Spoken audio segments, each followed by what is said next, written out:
I woke up to the sound of someone whisper yelling outside my living room window, and for a split second I thought I was dreaming, until I realized the voice was way too familiar to be part of a peaceful sleep, because only one person on earth had that specific pitch of angry goose honk righteousness, and that was my neighbor Karen, who had been trying to get me kicked out of my own home ever since I installed a privacy fence that blocked her view of my living room TV from her upstairs window where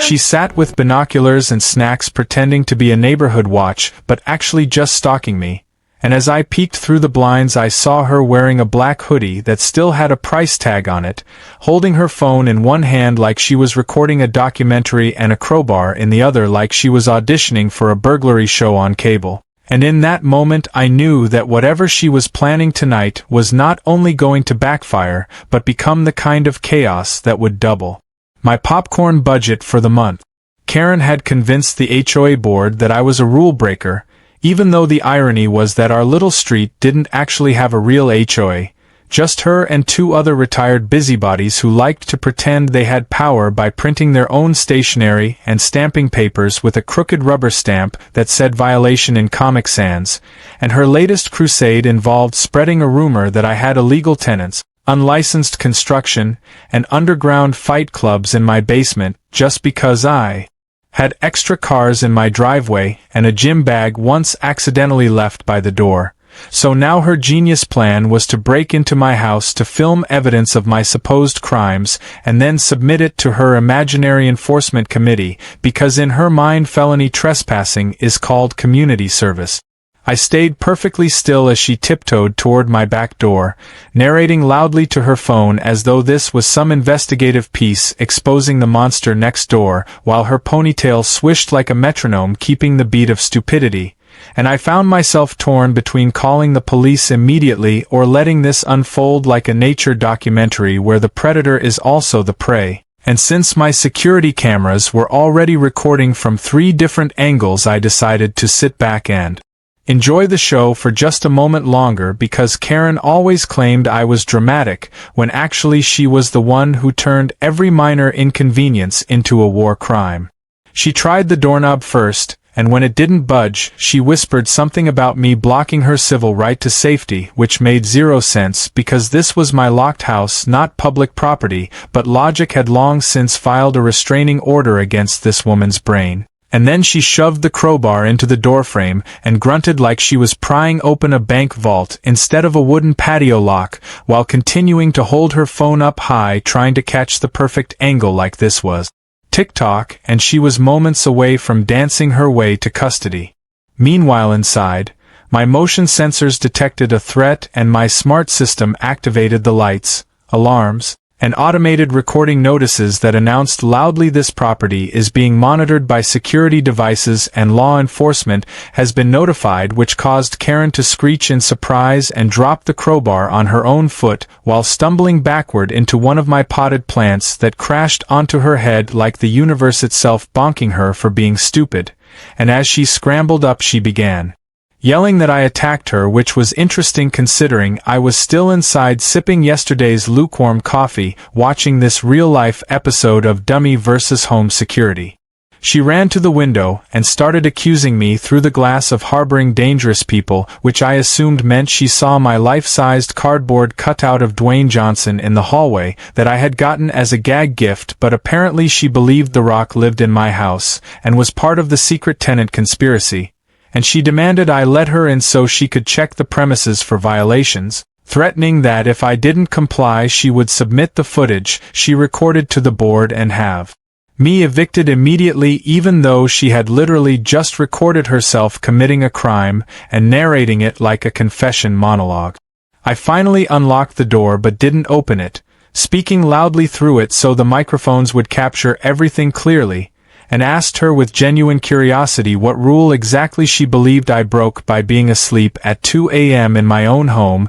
and she shouted trespassing, which made my brain hurt a little because apparently she thinks my presence inside my property without her permission counts as trespassing, and then she warned me that she had already called the HOA patrol, which was funny, because last time she tried that the police told her to stop impersonating law enforcement and threatened her with a fine. She backed away with dramatic flair, as if she had uncovered a criminal empire, holding her phone proudly while limping on her crowbar-injured foot, promising that she would return with legal authority and a locksmith. And I just stood there silently thinking about how this footage was going to be Exhibit A in whatever police report came next. Then, like an encore performance, she strutted into my backyard again, still recording, trying to find another point of entry, as if repeating her crime from a different angle made it legal. And she started narrating that she smelled illegal chemicals, which was probably just my lavender air freshener, but she claimed it was evidence of a drug lab.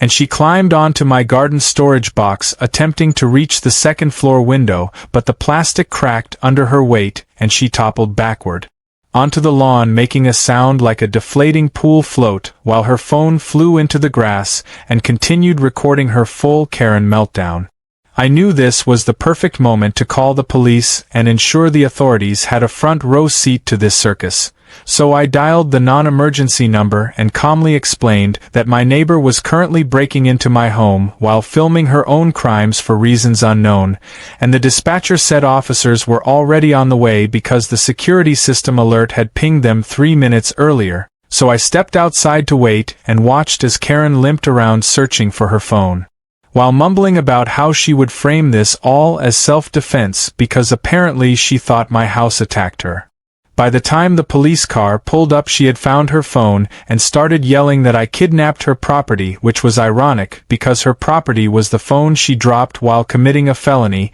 and she was now accusing me of stealing it before picking it up herself and shoving it into her pocket like that proved something. And the officers approached with raised eyebrows, clearly sensing the level of nonsense radiating from her. She pointed at me wildly, calling me a criminal mastermind, while the officers reviewed my camera footage on their tablet, and I couldn't help but smile because never in my life had karma arrived so quickly wearing a badge while holding popcorn. The police officers stood there for a moment watching Karen pace back and forth on my lawn like a furious rooster with a limp, waving her arm in circles as if she was conducting an orchestra of nonsense, while I stood a few steps back, just trying not to laugh because the officers' facial expressions alone were already enough to tell me they regretted every career decision that led them to this moment. And as soon as one of them asked Karen what she was doing on my property at 2 in the morning, she launched into a speech so chaotic that even the streetlights dimmed like they were trying to avoid listening, claiming that she was a community guardian performing a lawful inspection to ensure I wasn't harboring fugitives or running a criminal hideout in my basement. And when the officers asked who authorized this mission, she proudly declared that the HOA did, which made them glance at each other before responding that there was no registered HOA in this entire neighborhood, and therefore she had the legal authority of a wet sock. It only took 30 seconds of reviewing my security camera footage before any doubt evaporated and the officers turned their attention fully on Karen, who insisted that I had forced her into breaking in through psychic manipulation, and with a straight face, she said that I used emotional terrorism on her, which was apparently her way of describing my existence as a human who pays bills on time and minds his own business. And when the officers asked why she had been holding a crowbar, she switched excuses 3 times in one sentence, starting with home maintenance, ending with metal batten for wildlife safety, and somewhere in the middle calling it a decorative gardening tool. They asked her repeatedly to step off my property while they discussed the situation with me, but Karen refused and said the grass beneath her feet had been part of her yard since the dawn of time, which was impressive considering this house was built 6 years ago. And then she pointed at my surveillance cameras, calling them privacy violations, even though she had literally installed her own camera pointed directly at my backyard months earlier and tried to film me sunbathing before I put up a taller fence, which she complained blocked her God-given view. Finally, the officers escorted her toward the sidewalk, and one took her phone so they could confirm the footage contained the break-in she had bragged about, and even though she tried to snatch it back yelling, "Officer, that is private property," they calmly reminded her that evidence of a crime is not considered private, especially when the perpetrator is narrating the crime like a podcast episode titled, "How to Arrest Yourself in Under 5 Minutes." And now she had gone pale, which was a refreshing break from her usual shade of fire engine red. When she realized how bad the footage looked, she suddenly pretended to cry, but the lack of tears made it seem more like she was trying to squeeze invisible lemons into her eyes while begging the officers to believe her story that I had installed a mind control device in my chimney that compelled her to trespass because apparently she was the victim of advanced psychological warfare orchestrated by me and possibly the cardboard cutout of the rock which she suspiciously made eye contact with. Again, like she still thought he might burst out of the shadows with wrestling move. The officers politely told me that they would file a report and that Karen could face charges for attempted illegal entry and vandalism if I wanted to move forward, and as much as the idea of watching her explain herself to a judge sounded like delicious entertainment, a part of me wanted to handle this in a way that made sure she would not only stop but also regret ever trying in the first place. So I asked the officers to document everything, including her crowbar attempts and the damage to my doorframe, and then let me think about pressing charges after reviewing her full behavior with my lawyer, because I suspected this was not going to be her final meltdown. Karen overheard the word lawyer and suddenly started shrieking that I was suing the poor innocent neighbor who just cared about safety, and she clutched her ankle dramatically like she was waiting for applause, claiming it was broken or shattered or maybe bitten by a poisonous plant on my property, because of course she needed a reason to blame me for gravity doing its job. And when the officers suggested calling paramedics, she stood up perfectly fine and announced that she would heal naturally. Since she was brave, which only made the officers sigh like parents dealing with a toddler who refuses to nap. They warned her clearly that if she came onto my property again for any unauthorized purpose, she would be arrested immediately, and that filing any false reports would result in additional charges. And Karen listened with the posture of a child forced to say sorry without meaning it. Then she stomped away, muttering something about justice and community decay and corruption, while the officers handed me a case number and advised me to call if she returned with more nonsense. After they left, I walked back inside, locking everything again just in case Karen tried to respawn like a video game villain, and I sat down at the kitchen table replaying the footage from my cameras because watching Karen argue with a motion sensor about her constitutional rights was comedy therapy I didn't know I needed, and I considered how she would probably spin this entire thing into a story where she was the hero exposing evil neighbors, conveniently leaving out the part where she committed a felony while filming herself from multiple angles like an influencer of crime. The next morning, the neighborhood group chat exploded with gossip because Karen apparently woke up early and tried delivering a speech to everyone about how she was targeted for caring too much about her community and that I was hiding dangerous secrets. But no one bought it since she had a history of ridiculous accusations, including the time she claimed Mr. Patterson across the street was running an international smuggling ring because he had too many Amazon boxes after Christmas, and when he showed her the boxes were filled with dog toys, she accused him of stockpiling weapons for a canine army, so credibility had long ago skipped town. I spent my breakfast calmly writing down everything that happened while checking the damages around the back door, which were easily fixable, but I wanted proper documentation just in case because I had a feeling that last night was simply Karen's warm-up round, and now that she thought she was on some sort of heroic quest to cleanse the neighborhood, she would escalate, especially since she believed she nearly caught me doing something illegal, and I could already see her flipping through imaginary rulebooks looking for violations to charge me with like a mall cop with too much caffeine and not enough authority. Later that afternoon, a note showed up taped to my mailbox written in cursive that looked like it was trying to strangle each letter, telling me I had 1 week to vacate my home or face immediate community action, signed by the HOA Enforcement Division, which as far as I could tell consisted of only Karen, her printer, and her ego. And as I read it I realized the war had just started, and she had no idea I had every weapon necessary already recorded in high definition waiting to turn her crusade into her own downfall, because if she wanted to play this game I was more than ready to watch her lose spectacularly. Karen's threatening note lingered in my thoughts the entire day like a fly that keeps returning no matter how many times you swat, and I could practically hear her smug voice narrating the words aloud as I reread the ridiculous command that I had 1 week to vacate my own legally owned home, which she believed she controlled through the authority of a fantasy HOA that only existed in her imagination and cheap stationery. I briefly wondered if she stood outside rehearsing the moment she would evict me with grand gestures and maybe a red carpet rolled out for her own victory parade, but what really fascinated me was her belief that she could win a battle of logic, law, and evidence when she had already recorded herself breaking in like the world's worst YouTuber looking to speedrun getting arrested.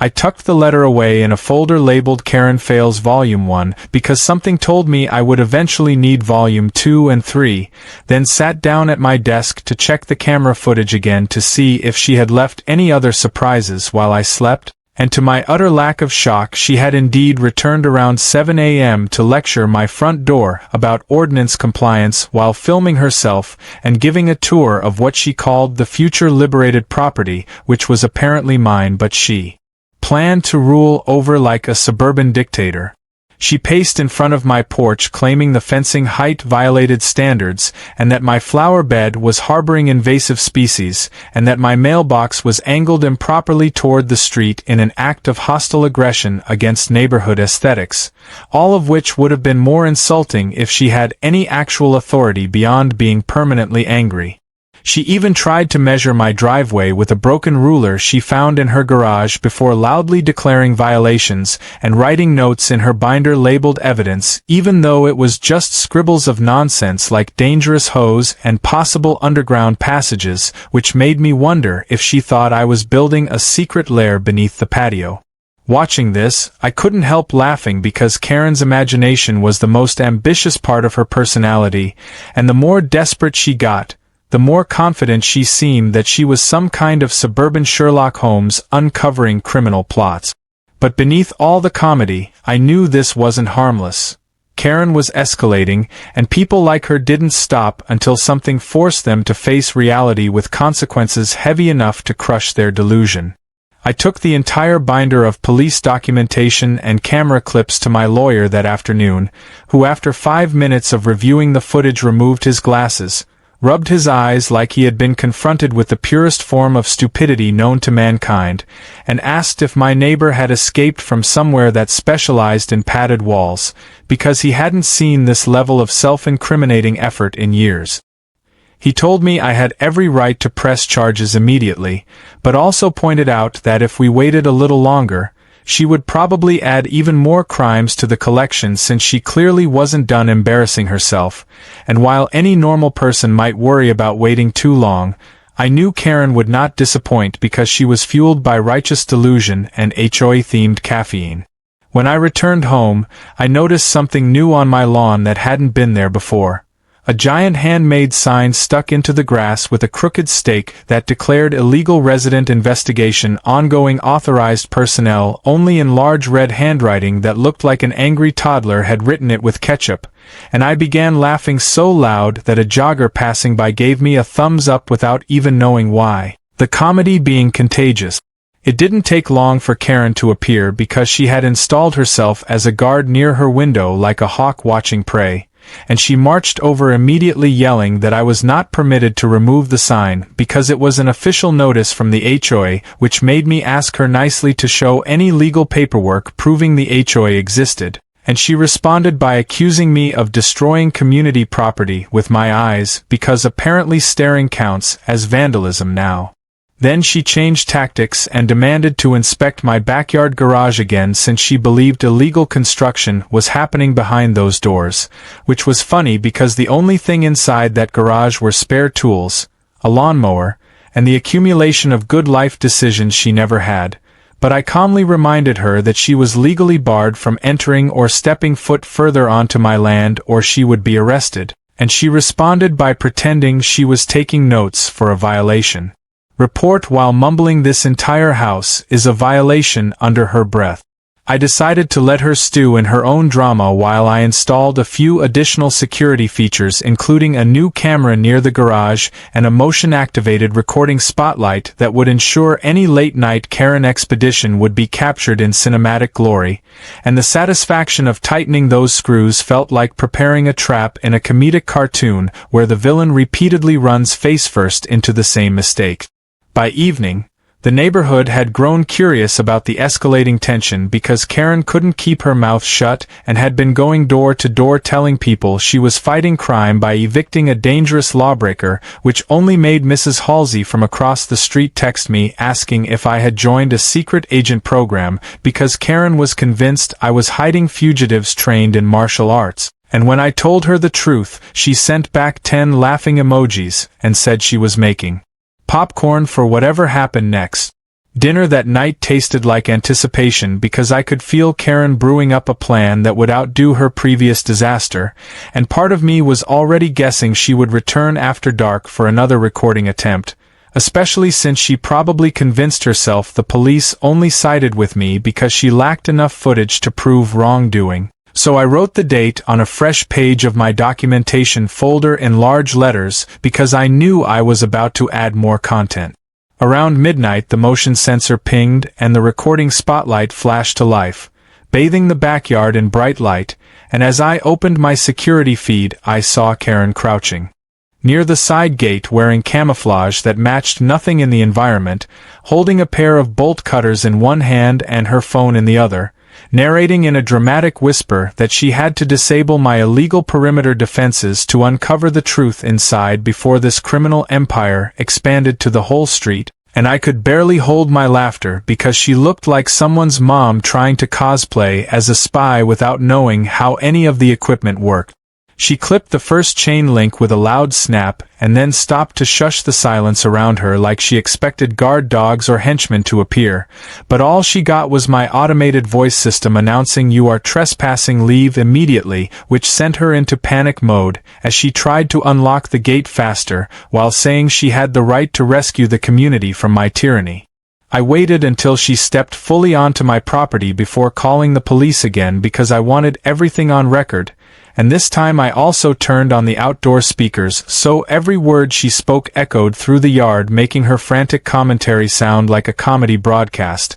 and when the sirens finally became audible, she tried to retreat by climbing back through the cut fence hole, but her camouflage hoodie snagged on the metal, leaving her dangling partially while still trying to record the escape like a failing stunt double. When the officers arrived, she pleaded with them not to trust anything they had seen or heard because she was on a mission for justice, but their patience was gone and they cuffed her calmly while she blurted out more conspiracy theories involving secret tunnels, fake documents, and mind control plants growing near my flower bed. And as they put her in the back of the police cruiser, she screamed that this was not over and that she would return stronger than ever. What she didn't realize was that she had just made my case unbreakable, because now I had footage of multiple break-ins, vandalism, and attempted criminal entry, along with police witness accounts and her own recordings, and as the cruiser drove away with her glaring at me like a villain promising revenge in the sequel, I knew the war was far from finished, but I also knew the final victory would be spectacular.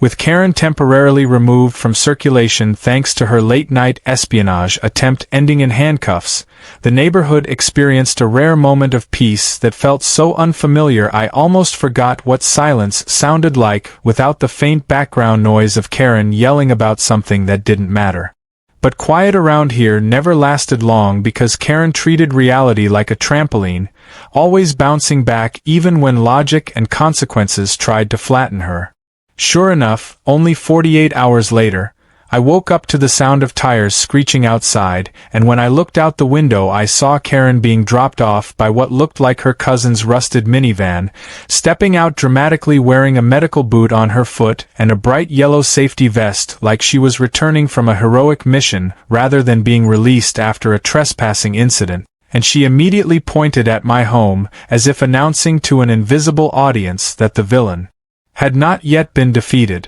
She stood there glaring with her hands on her hips, shouting something about how the police were biased and how she was filing a complaint with the mayor, the governor, the president, and potentially the United Nations, because according to her my house was now violating some kind of global peace treaty, and her voice carried enough theatrical projection to echo across the street, waking up several neighbors whose heads popped out of windows in synchronized annoyance. Karen now believed she had become a martyr in a battle for suburban justice and therefore needed a bigger stage, so she took out her phone and went live, broadcasting to the 3 unlucky souls who hadn't blocked her channel yet, claiming she was risking her freedom to expose my secret operations, which now included, according to her growing imagination, smuggling exotic animals, hacking neighborhood Wi-Fi, and hiding a hostage in the attic who only communicated through the blinking pattern of my holiday lights. And as she spun this web of nonsense, she pointed dramatically at my house like a TV reporter on a weather channel announcing a hurricane of crime.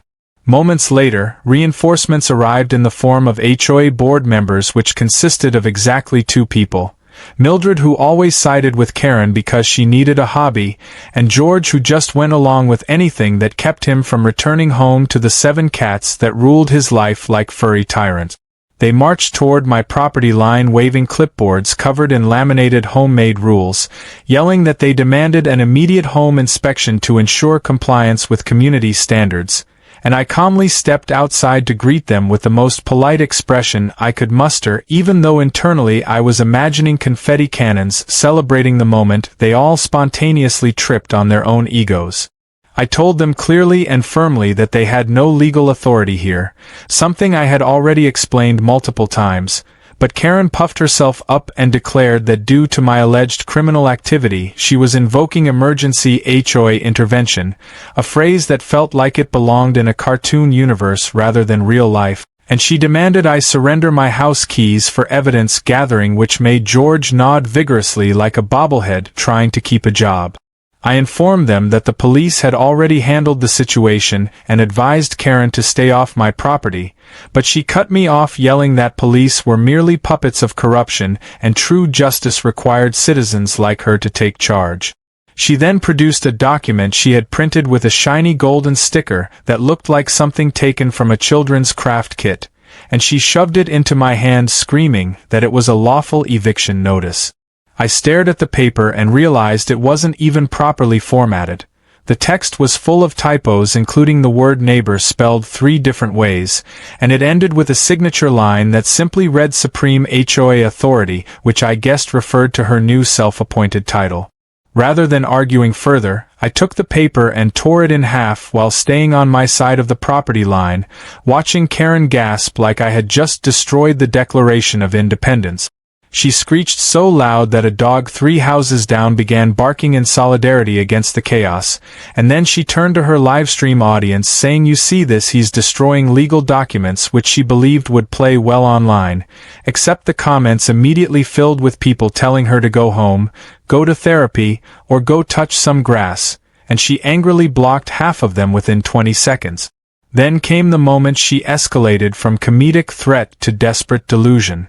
She stepped 1 foot across the invisible property boundary and announced that since I refused to comply she was placing my home under HOA seizure, which apparently meant she now owned it, and she looked back expecting Mildred and George to cheer, but they both suddenly pretended to check their clipboards because neither wanted to be arrested again after seeing how quickly police responded last time. Slowly stepping forward like she was taking over a castle, Karen demanded that I remove my belongings and vacate the house by sundown, which was hilariously dramatic considering we were standing under a blazing noon sun, and then she pointed at my security camera stating that she would disable all surveillance since recording law enforcement actions was illegal in her rulebook. My patience was hanging by a thread thinner than her understanding of property law, so I simply said the magic words that had worked every time so far. "Karen, you are trespassing." Just like a fire alarm being activated, my automated voice system repeated the warning loudly through the speakers, which immediately made Karen freeze mid-step, because even she recognized that sound now meant police would likely be here soon, and she started yelling at my house like it was sentient, refusing her commands, insisting that technology was a tyrannical enemy of the people. Neighbors began filming her from their porches, some sipping iced tea like they were at a live performance of Karen the musical, and others laughed quietly, trying not to provoke her further, but attention only fueled her. She turned to them and shouted that they were all witnesses to her bravery in defending the neighborhood from my terrorism, and at that exact moment a delivery truck rolled up to drop off a package for me, which Karen seized instantly, ripping the box from the driver's hands and yelling that it was evidence of illegal importation. The poor delivery guy stared at her like she was a raccoon suddenly speaking English. Then he turned to me for help, but Karen held the package behind her back like a toddler refusing to give up stolen candy. The driver radioed his dispatcher reporting a hostile individual interfering with deliveries, and I knew the police would now have not just one but two reasons to reappear today. As luck or karma would have it, the same officers from earlier incidents returned, stepping out of their cruiser with the exhausted expressions of people who were developing recurring nightmares featuring this specific woman. Karen ran up to them shouting she had seized contraband on behalf of the community, and the officers calmly asked whose package it was. When I raised my hand, Karen tried to hide the box behind her leg like a child caught cheating, insisting that possession gave her legal rights, but the officers took the package and handed it back to me. Then something beautiful happened. One officer informed her that she was now under investigation for mail theft, a federal crime far more serious than trespassing or cutting a fence, and for a moment her brain seemed to crash like outdated software, eyes blinking rapidly as she attempted to reboot her excuses. She backpedaled, claiming she thought the package was a bomb sent by me to myself to frame her, which sounded like the dumbest plot twist ever written, and when that failed she tried apologizing but ruined it by adding that I forced her to commit mail theft by making her suspicious with my shady yard decorations. The officers told her she had exactly one chance left. Leave me alone permanently and stop harassing the neighborhood, or the next time she would be taken into custody and not released within 48 hours. Karen swore she would comply, promising she would never step foot on my property again, but the fire in her eyes told me she was just regrouping, mentally drawing up her next disastrous plan, because this kind of obsession didn't end with warnings. This was a person who would have to crash face-first into rock-solid consequences before she finally broke the cycle of stupidity. As the officers drove away again, neighbors dispersed, and Karen hobbled back to her home holding her binder like it contained her last shred of dignity. I watched her disappear through her front door, and while I finally had a moment to breathe, something told me that we had not yet reached the grand finale. Karen was down, but nowhere near done, and the next move she made could either be her ultimate victory in her own delusional mind or the final nail she hammered into her own coffin, and deep down I knew the latter was already underway. For almost 2 days, the neighborhood felt like it had been dipped in a rare potion of peace, the kind where birds dared to chirp again without Karen accusing them of trespassing in the airspace she believed she owned. I tried to enjoy the calm, fixing my fence where she had cut through it and cleaning up the mess she left behind, all while knowing deep in my bones that Karen was inside her house plotting her next big move like a cartoon villain staring at a blueprint made of crayons and conspiracy theories. She could never let things go, especially because now she felt publicly embarrassed and people like her treated embarrassment as a personal war declaration. So when I saw her blinds fluttering every time I walked past a window,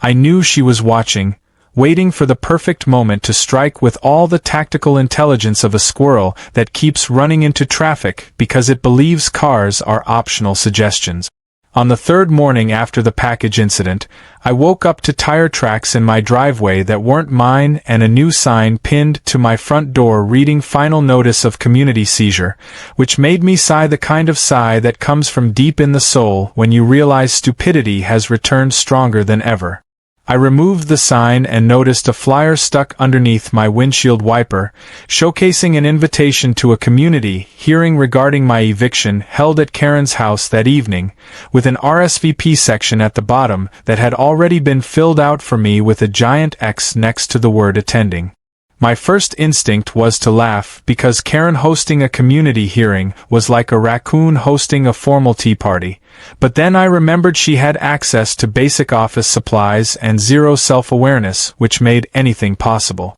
Throughout the day, she marched from door to door delivering dramatic monologues about how justice was finally coming to remove the criminal force that was me, and while she spoke, neighbors politely nodded, then immediately rolled their eyes once she turned away, sending me texts saying things like free popcorn if you need extra for the show, or should I wear a suit to your trial. By the afternoon, Karen decided to escalate her intimidation tactic by setting up traffic cones in the street marking off what she called a restricted zone around my property, directing cars to detour even though this was a residential cul-de-sac with exactly zero through traffic. I watched from my porch as she wore a whistle around her neck and blew it aggressively at anyone existing within a 10-foot radius of her imaginary perimeter, yelling enforcement duty like she was auditioning for a discount superhero movie where the only superpower was petty rage. Then came the truly unsettling part. She installed a new camera on a pole in her yard pointed directly at my house,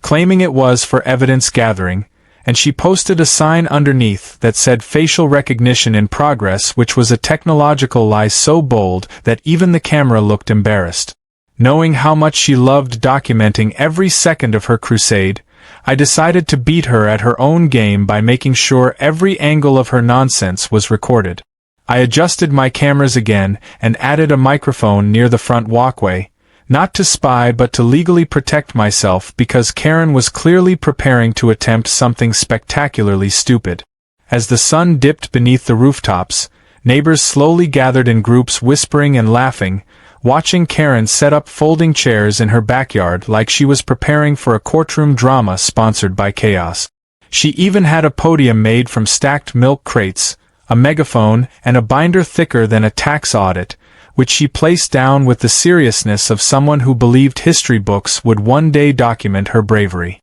When the time came for her so-called hearing, she knocked on my door like she was serving royal summons, and when I opened it just a crack, she demanded I attend the proceedings so I could confess my crimes in front of the community.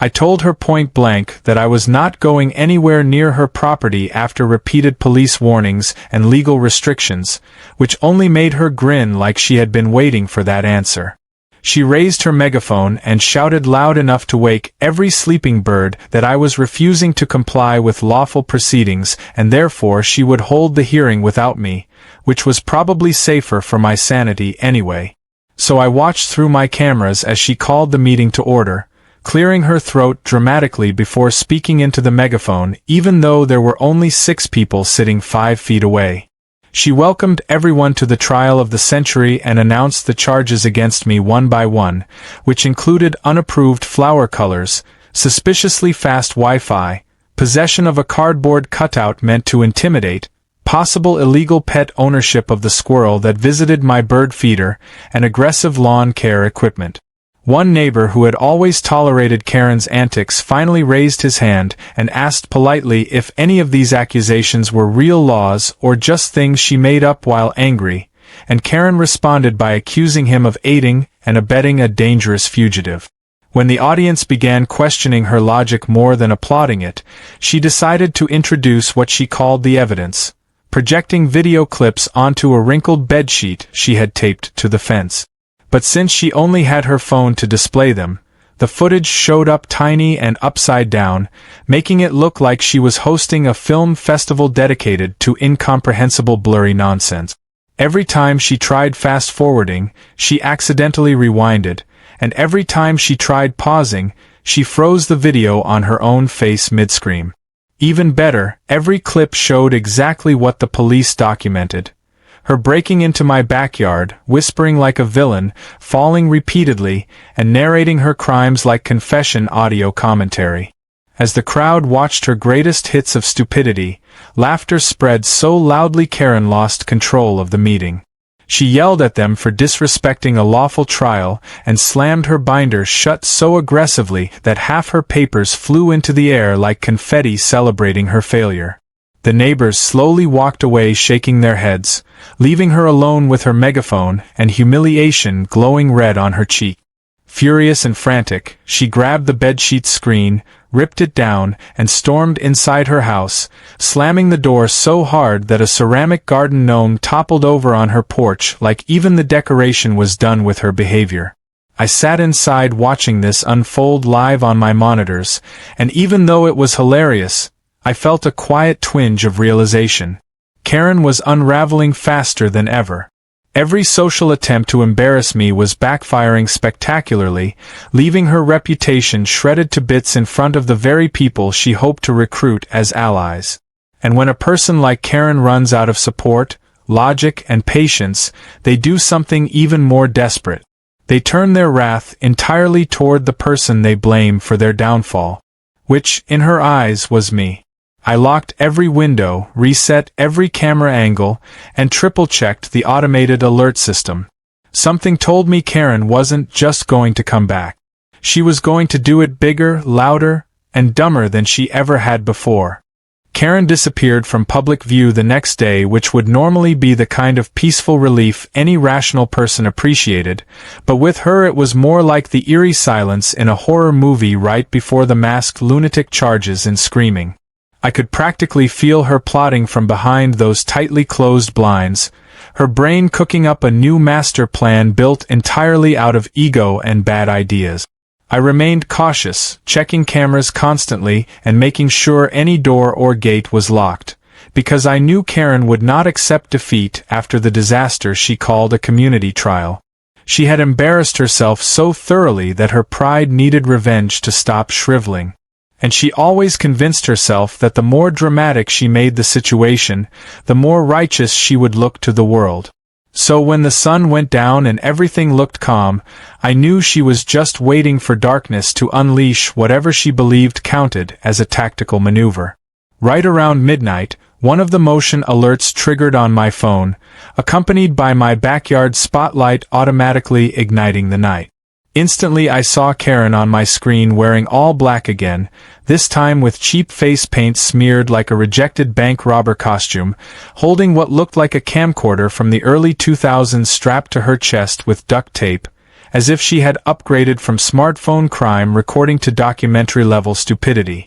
Her voice was incredibly loud for someone trying to sneak around, narrating how she was about to infiltrate enemy territory and expose the criminal kingpin next door, and as she tried to climb the fence she slipped and landed in my flower bed face first, but she popped up pretending like she meant to do that, brushing dirt off her cheeks while whispering yes, infiltration complete, like she had succeeded in a mission instead of failing physics.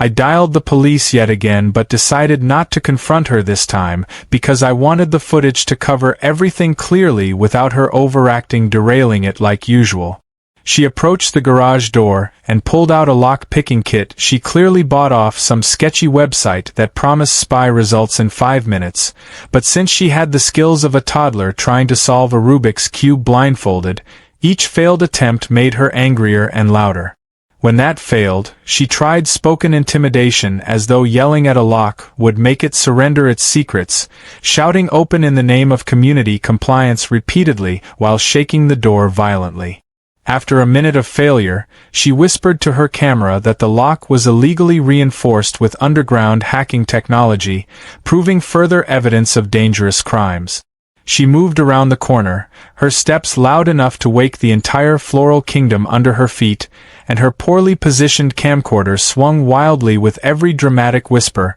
making the footage mostly a collection of blurry sky shots and her own chin. Then she stopped near the siding of my house, staring up at a small basement window that was barely a foot wide. And because Karen operated purely on determination and zero spatial reasoning, she actually believed she could fit through it. She stacked 2 empty plant pots and a half-broken storage bin beneath it to climb, wobbling like a toddler building a tower out of Jenga blocks during an earthquake, and somehow she managed to get her torso through the opening, but halfway in she realized a major flaw. Her hips were not following. She wriggled like a trapped raccoon stuck in a vending machine and started yelling at her own body to cooperate, insisting that she was gluten-free and therefore aerodynamic. I was biting my knuckle to keep from laughing because the camera captured everything perfectly. Karen halfway inside my basement, legs kicking in the air like she was swimming through concrete, narrating her struggle and claiming the house was illegally gripping her with gravity trap. After finally sliding inside like a poorly aimed bowling ball, she landed on the basement floor groaning, but stood up with renewed determination. Inside, my security cameras continued recording every inch of her embarrassing investigation as she shined a flashlight everywhere looking for crimes. She pointed the light at a stack of storage boxes labeled Christmas lights and gasped dramatically, telling her camera this is where he hides the evidence of illegal lighting operations, which made no sense whatsoever. When she passed the cardboard cutout of Dwayne Johnson again, she screamed, thinking a muscular intruder was waiting to fight her, then tried to reason with it out loud while breathing heavily, insisting she held no weapons except truth. The best part was when she discovered my treadmill and immediately assumed it was a human transport conveyor that smuggled criminals from one hideout to another. But her paranoia finally peaked when she noticed the blinking router lights and began filming the Wi-Fi box like she had discovered an alien artifact, describing it as advanced military technology disguised as internet equipment used for mass civilian surveillance. Meanwhile, her movements triggered the interior alarm system, which automatically sent a new alert to the police, who by now were practically on standby in the neighborhood waiting for Karen's next meltdown. The sirens sounded just as Karen reached the basement stairs, and she panicked so hard that she tried escaping back out the tiny window she came through. But, once again, her hips were not on her side. She wriggled and flailed and insisted loudly that the window was shrinking on purpose based on government orders, all while the camcorder recorded her latest failure from an unflattering angle that would surely make for viral content one day. When officers entered the basement calling out warnings, Karen immediately shouted that she was the victim of a house kidnapping and that the criminal mastermind was hiding behind invisible walls, which was impressive because it reached a new height of absurdity even for her. The officers recognized her instantly and sighed loudly enough that the microphones picked it up clearly. Then they helped detach her from the window, but not before reminding her that she was under arrest for breaking and entering. Karen screamed betrayal at the camera strapped to her chest as though her own recording device had sided with the enemy. As they led her out the front door, neighbors gathered once again like it was a recurring neighborhood festival, phones out capturing the moment Karen loudly promised that she would not rest until my criminal empire collapsed. Except this time, the police did not give her the usual gentle warning. They placed her in cuffs with the full expectation that she would not be returning home the next day or the one after that. Watching the cruiser drive away, I finally allowed myself a long, slow breath. Karen had just crossed into felony territory with evidence so clear even she couldn't deny it, and the law was no longer treating her as a confused neighborhood nuisance. She was now officially a criminal in pursuit of imaginary criminals. But even as relief washed over me, a new thought surfaced. What if Karen had allies, or someone who actually believed her stories? People as delusional as her existed everywhere, and she was the type to rally anyone who would listen. This war might be nearing its climax, but I had a feeling the final chapter would be the wildest yet. When Karen was removed from the neighborhood in the back of a police cruiser for the second time, I foolishly believed this was finally the conclusion, the point where logic would shove her off the stage and let normal life resume. But people like Karen don't disappear quietly, they regroup with more chaos in their pockets, and I should have known her obsession was too powerful to be contained by a short stay in holding. So when she returned a week later riding in the passenger seat of a car,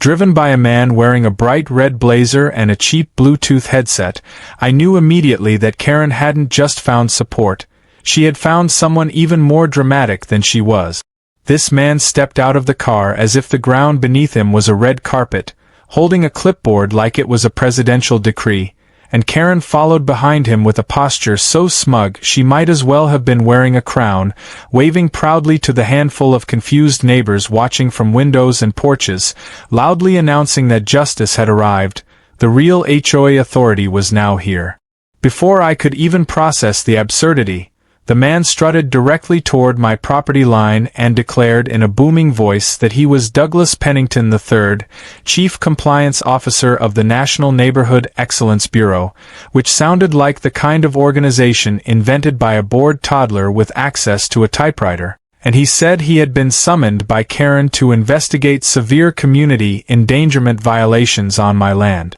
Karen stood beside him nodding with the energy of a bobblehead fueled by revenge, pointing at my house and whisper-yelling that this was the criminal headquarters she had been risking her life to expose, and Douglas made a show of writing something down dramatically, his pen gliding across the clipboard like he was engraving history. I calmly informed him that no such bureau existed and asked for official credentials, expecting him to crumble immediately, but instead he reached into his blazer and produced a laminated card that looked like it had been printed at a library 15 minutes earlier, featuring his name spelled incorrectly and an eagle logo clip art that I had definitely seen on a bumper sticker last year. As I questioned the legitimacy of his badge, Douglas gasped as if I had insulted the crown jewels and lectured me about respecting national authorities, while Karen chimed in that refusal to cooperate would be added to my charges of neighborhood terrorism. I told them both plainly that the police had already documented Karen's felonies and warned her to stay away, but Karen cut me off screaming that those police were corrupt agents controlled by me, because apparently I now had enough influence to run a suburban mafia but not enough to mow my lawn without her approval. While I recorded everything on my porch camera, Douglas announced that due to emergency risk factors he would perform an immediate perimeter sweep, and Karen followed him like a cheerleader for delusion, pointing out random objects and labeling them as violations, including my recycling bin which she called a hazardous waste facility and a garden hose she accused of being a concealed weapon. They crossed onto my property without permission, so I warned them once verbally and once through the automated system, but instead of stopping they claimed the announcements were fake government propaganda designed to intimidate whistleblowers. Neighbors began gathering again, some recording, some enjoying their front row seats to Karen's Episode 7 meltdown, and while Douglas sprinted around measuring imaginary hazards with a ruler that kept bending, Karen stood at the edge of my driveway holding a megaphone she must have bought in bulk by now, shouting that my garage was a threat to America. When I saw Douglas approach the side gate carrying a crowbar he had borrowed from Karen's arsenal of stupidity, I knew things were escalating into a level of trespassing even the officers would want to frame as instructional training footage, so I called 911 before this farce turned dangerous. Karen noticed the call and shrieked that I was reporting lawful authority to protect my criminal activity, then ordered Douglas to breach the gate immediately, and he attempted to wedge the crowbar between the hinges with all the strength of a man battling common sense. The officers arrived just in time to watch Douglas struggling with the gate while yelling legal jargon he clearly learned from courtroom dramas, and Karen tried to block the police by standing in front of them and screaming citizen's arrest, pointing at me as if she believed she held jurisdiction over the law itself. The officers brushed past her and confronted Douglas, who refused to drop the crowbar until he was told that breaking a locked gate without consent was felony vandalism, and suddenly his bravado melted into panic as he asked if this was merely a stern warning or actual consequences, to which the officer replied that using a weapon to break into private property is the very definition of consequences. While Douglas attempted a confused apology filled with corporate buzzwords like synergy and compliance restoration effort, Karen made her final mistake of the day by grabbing the officer's arm and demanding he arrest me instead, insisting she had evidence in her binder that proved I was a danger to national HOA security, and the officer calmly turned to her and said she had violated her release conditions by coming anywhere near my home again. Karen froze, mouth wide open like her voice momentarily malfunctioned, then she started screaming that she was being silenced by a conspiracy and that she would file lawsuits in every court known to mankind. But the officers had heard enough. They handcuffed both violators while neighbors clapped, and one guy even whistled like it was the encore of a comedy show. As they were placed into the back of the cruiser, Douglas begged the officers not to tell his mother, which was the first honest thing spoken that entire afternoon, and Karen kicked the seat in front of her like a toddler denied dessert,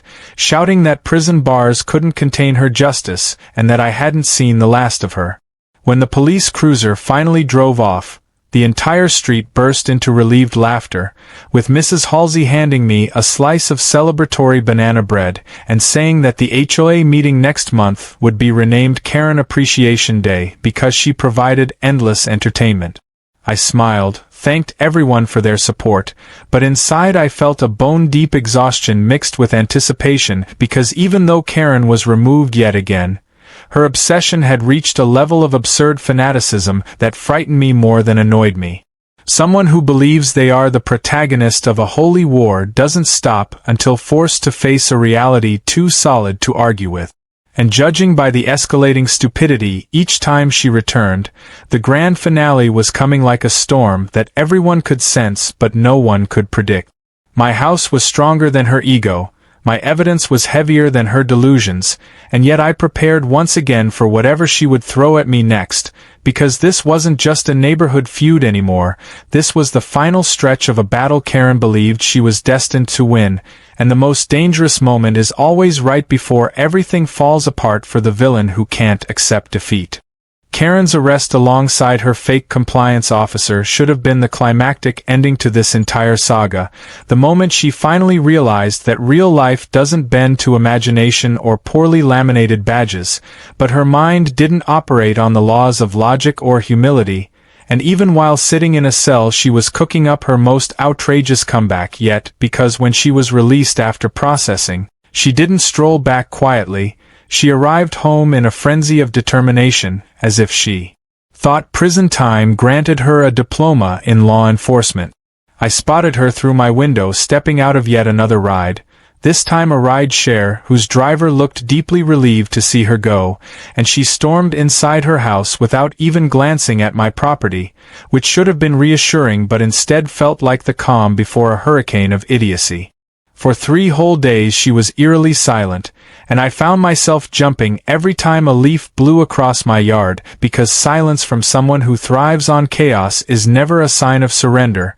it's a warning. My neighbor, Mr. Patterson, suggested she might finally have learned her lesson, but I knew Karen's ego had the durability of a steel beam wrapped in denial, so I increased security again, not out of fear for my safety but because I wanted every second of her self-destruction recorded in high definition for the judge who would eventually need a laugh. On the 4th night, as the moon stood high and the street glowed under soft lamplight, the alarms triggered once more, but this time the alert was coming from the front rather than the back of the property. I rushed to the living room feed, and what I saw nearly made me spit out the water I had been drinking. Karen was wearing a full-body suit of black spandex under a reflective safety vest like a confused superhero who couldn't pick a theme, carrying a megaphone in one hand and a thick legal-looking folder in the other. But that wasn't even the most absurd part. Behind her was a group of 5 strangers wearing neon shirts that read Official HOA Task Force in childish lettering,